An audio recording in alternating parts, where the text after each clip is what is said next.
আসসালামু আলাইকুম দর্শক, শেষ পর্যন্ত মোহাম্মদ ইউনূস তিনি বুঝেছেন তার বোধহয় আর গদিতে টিকে থাকা হলো না। এখন উনি নানান রকম ফন্দি করছেন, টাইম বাইং করছেন, কিন্তু টাইম বাইং এ যে কাজ হবে না সেটাও উনি খুব ভালো করে বুঝতে পেরে গেছেন। এখন বিষয় হচ্ছে যে মোহাম্মদ ইউনূস চাইছেন কি? মোহাম্মদ ইউনূস চাইছেন কোন রকমে আমি একটা এক্সিট রুট পাই।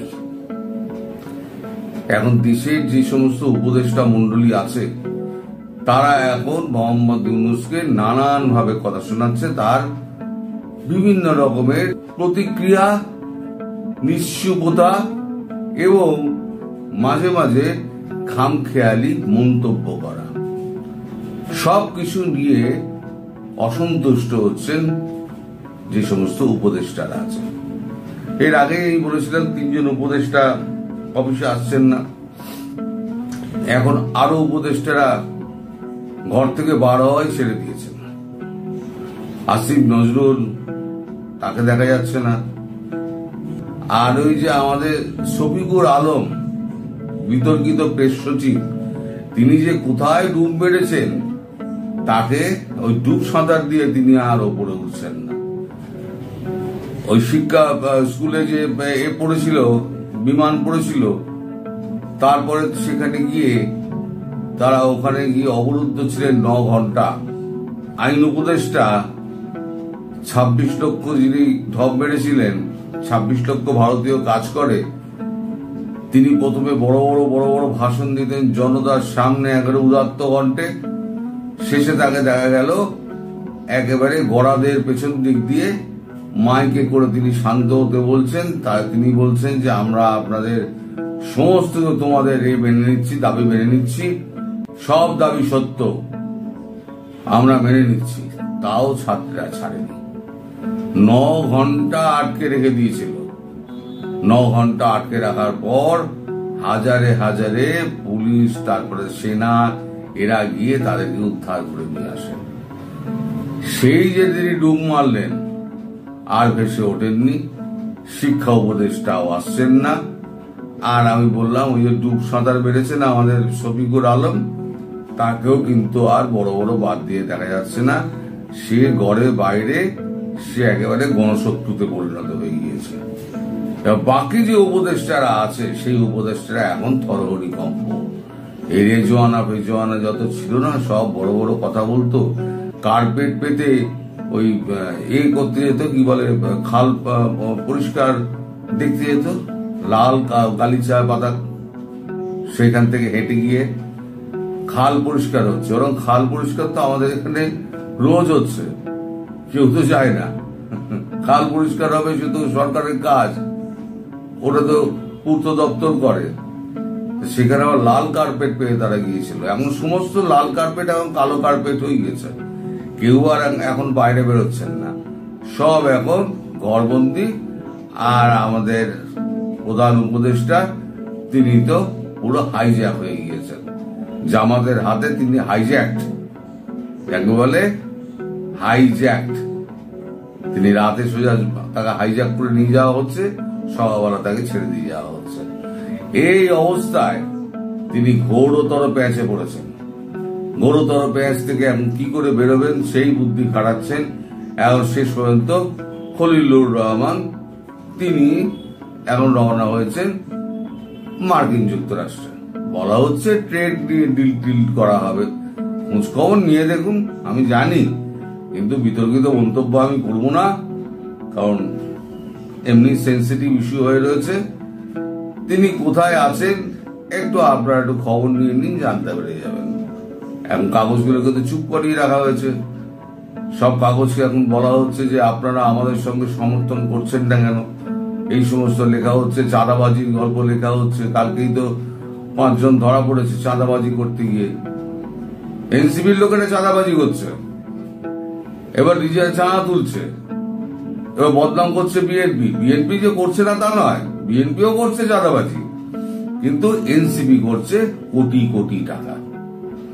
এই যে এত গাড়ি বহর, এই যে এত হোটেলে বড় বড় যে হোটেলে খানা পিনা করা, তাদের বিলাসবহুল জীবনযাপন, তাদের সমস্ত ব্র্যান্ডেড জামা কাপড়, আগে তো দুবেলা ভাত জুটত না, নুন ভাত। এখন সেই টাকাগুলো আসছে কোত্থেকে? একটা হিসেব আছে। এই সব হিসেব কড়ায় গন্ডায় কিন্তু দিতে হবে। শেখ হাসিনা শুধু অপেক্ষা করছেন ঠিক সময়ে, একদম শুভ মুহূর্তে শেখ হাসিনা গিয়ে প্রধানমন্ত্রী হিসেবেই বসবেন ওখানে। তার আগে এখন পালাতে চাইছেন মোহাম্মদ ইউনূস। সম্প্রতি একটা খবর পাওয়া গেছে যে পাকিস্তানি একটা উড়োজাহাজকে এখানে স্ট্যান্ড বাই রাখা হয়েছে বাংলাদেশে। তুমি এখানে স্ট্যান্ড বাই থাকো, বাংলাদেশ থেকেও পাকিস্তান থেকেও বলে দেওয়া হয়েছে, এবং বাংলাদেশ সিভিল এভিয়েশন তারাও বলে দিয়েছে স্ট্যান্ড বাই রাখতে।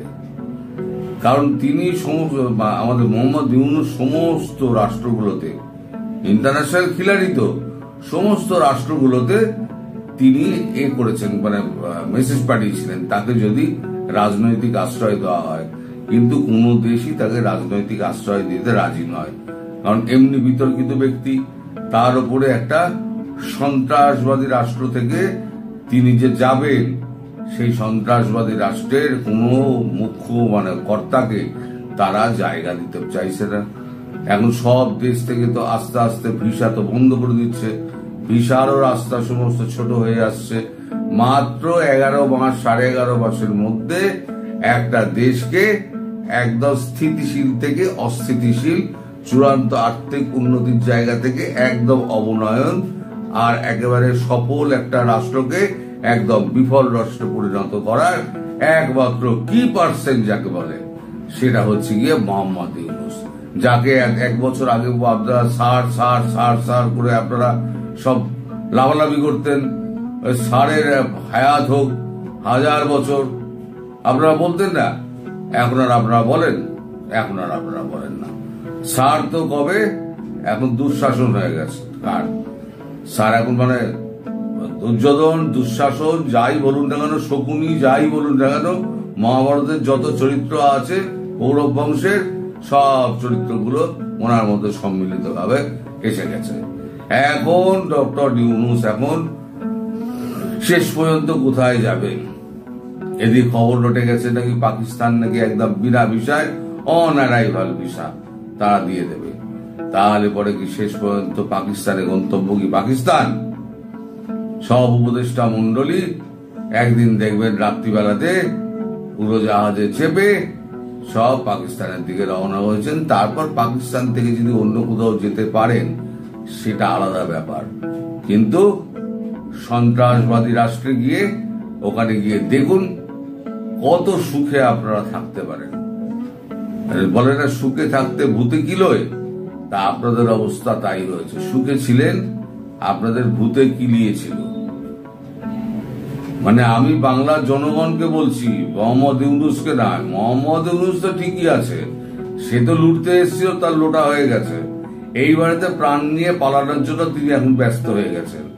এখানে বাংলার জনগণকে আমি বলছি যে আপনারা সুখে থাকতে আপনাদেরকে ভূতে কিলিয়েছিল, তাই এদের কথা শুনে আপনারা গাড্ডায় পড়েছেন। এই গাড্ডা থেকে গিয়ে বের করবে আপনাদের, এই গাড্ডা থেকে উদ্ধারের একমাত্র আশা হচ্ছে ভারতবর্ষ এবং শেখ হাসিনা।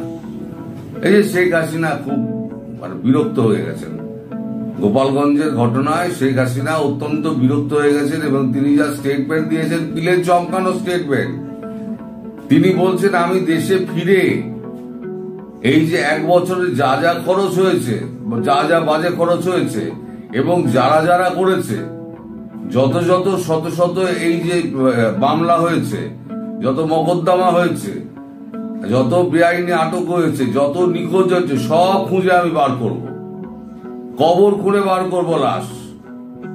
তারপরে যারা অপরাধী তাদেরকে শাস্তির আওতায় আনবো। শেখ হাসিনাকে যারা চেনেন তারা বুঝতেই পারছেন যে শেখ হাসিনা যেটা বলেন সেটা করেন।